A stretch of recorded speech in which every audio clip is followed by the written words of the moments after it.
Hello guys, good morning. Ito na po yung length of service ko, 20 years. Kailangan na nating dispatch kasi kailangan po natin ng mga allowances ng mga bata. Budget. Ayan po. Ayan.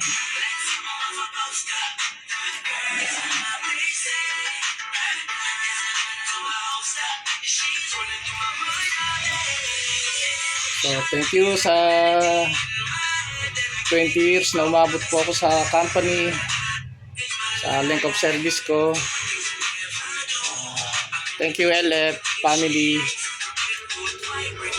At magagamit ko po to sa aking mga anak. Okay po. Thank you. Maraming salamat.